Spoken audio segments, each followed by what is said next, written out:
नमस्कार, डीएनपी के YouTube channel पर आपका स्वागत है। आज मैं आपको बताऊंगी भारत की नई शिक्षा नीति यानी कि न्यू एजुकेशन पॉलिसी।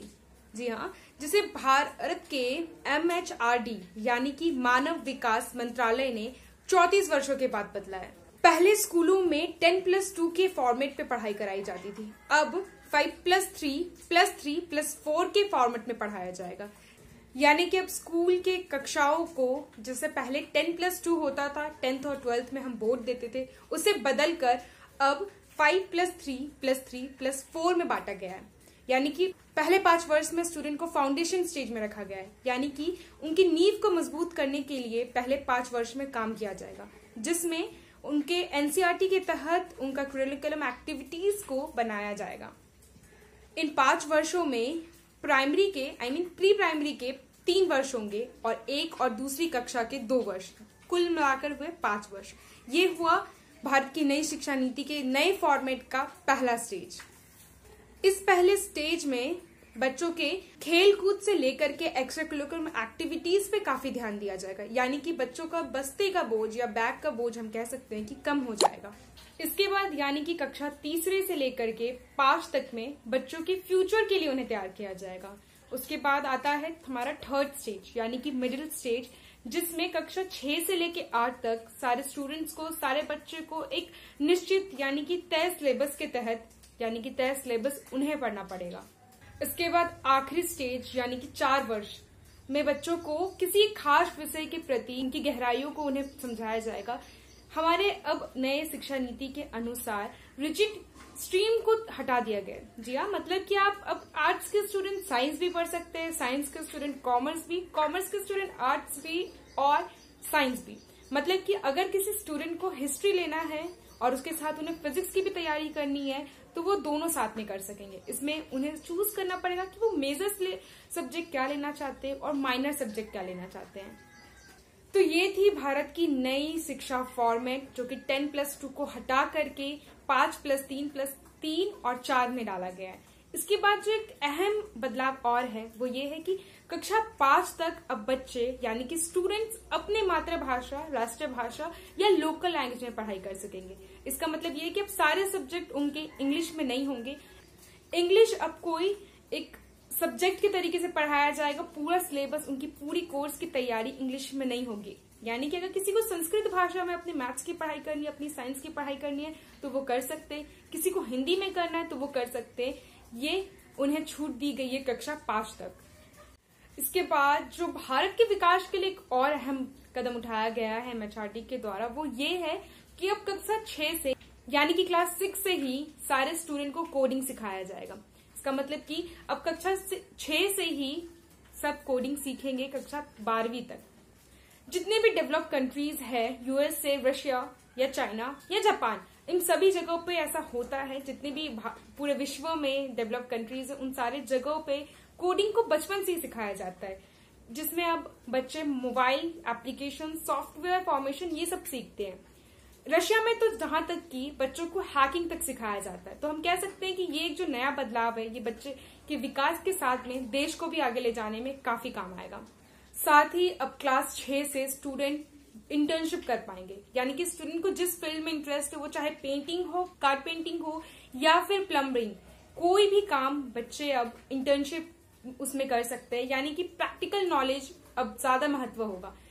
इसके साथ में अब 9 से 12 तक के एग्जाम पैटर्न को भी चेंज किया जाएगा, यानी कि उसमें सेमेस्टर सिस्टम लाया जाएगा, जो कि सिर्फ कॉलेजेस में होता था, लेकिन अब स्कूलों में भी सेमेस्टर वाइज कर दिया जाएगा। मतलब कि कक्षा 9 से लेके 12वीं तक के बच्चों को साल में 2 बार एग्जाम देना पड़ेगा। मतलब कि एक साल को 2 सेमेस्टर में डिवाइड किया जाएगा और फिर जो लास्ट रिजल्ट बनेगा वो उन दोनों साल के मार्क्स को ऐड करके आएगा। इसका मतलब अब बच्चे जो सोचते थे कि वो आखिरी महीने में पढ़ के पास हो जाएंगे, और कुछ बच्चे तो काफी अच्छे अंक भी प्राप्त कर लेते थे, अब वो चीज नहीं होगा, आपको पूरे साल मेहनत करना पड़ेगा। साथ ही रिपोर्टिंग सिस्टम में भी बदलाव लाया गया है। मतलब कि जो रिजल्ट तैयार होता था वो भी बदला जाएगा। अब रिजल्ट में सिर्फ रिटर्न मार्क्स नहीं ऐड होंगे, स्टूडेंट्स के एक्स्ट्रा एक्टिविटीज को भी ऐड किया जाएगा। उसके बेसिस पे भी वो एनुअल रिपोर्ट तैयार होगा। साथ ही रिपोर्ट को 360 डिग्री बनाया गया है। मतलब कि अब स्टूडेंट अपना सेल्फ इवोल्यूशन करके अपने आप को खुद मार्क्स देंगे उनके क्लासमेट अपने स्टूडेंट की काबिलियत को देख करके उन्हें मार्क्स देंगे, टीचर्स भी उनको परखेंगे, उनको एनालिसिस करेंगे, उसके बाद उनको मार्क्स प्रोवाइड करेंगे। एनईपी यानी कि नई एजुकेशन पॉलिसी ने सिर्फ स्कूलों में ही नहीं बदलाव लाया, इसने हमारे कॉलेज में भी बदलाव ला दिया। अब अगर किसी को कॉलेज में एडमिशन लेना है तो सिर्फ मेरिट बेसिस पे नहीं होगा। किसी भी कॉलेज में एडमिशन लेने के लिए आप कैट के लिए यानी कि कॉमन एप्टीट्यूड टेस्ट के लिए अपेयर हो सकते हैं। उसके मार्क्स को और आपके मेरिट मार्क्स को ऐड करके आप अपने मन चाहे कॉलेज में एडमिशन ले पाएंगे। मतलब कि इसका एक ये फायदा होता है कि अगर किसी कारण से किसी ने अपने स्कूल टाइम पे कम मार्क्स आए हैं, उनके 12th तक में कम मार्क्स आए हैं, जिसके कारण उनके कॉलेज में एडमिशन नहीं मिल रहा है, तो वो कैट का एग्जाम दे सकते हैं यानी कि कॉमन एप्टीट्यूड का एग्जाम दे सकते हैं और दोनों के मार्क्स को ऐड करके फिर उन्हें एडमिशन मिलेगा।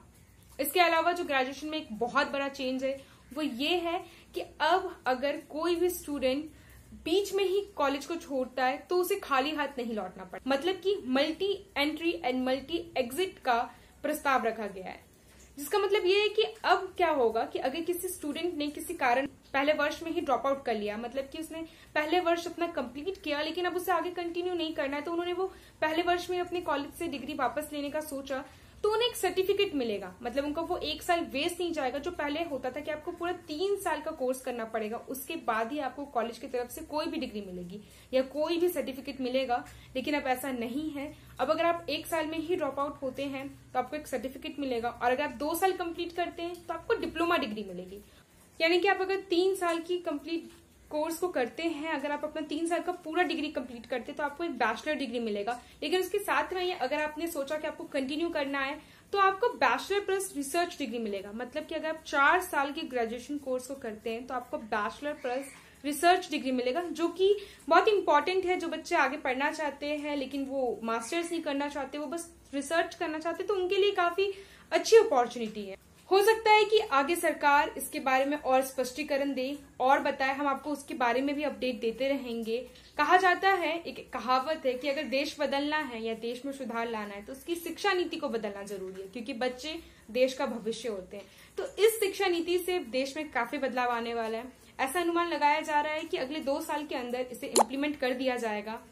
और एक और जो खास चेंज आया है वो जीडीपी में, जिसकी बजट को तैयार किया जाता था वो पहले 3% था, जिसको बढ़ा करके 6% कर दिया गया है। अब बस देखना ही है कि कैसे इम्प्लीमेंट होता है, कैसे स्टूडेंट्स को ट्रेन किया जाता है कि वो कोर्स को लेकर के समझे उन्हें क्या लेना है, कैसे टीचर्स को ट्रेनिंग दी जाती है, किस किस जगह पे किस किस स्तर में बदलाव आते हैं।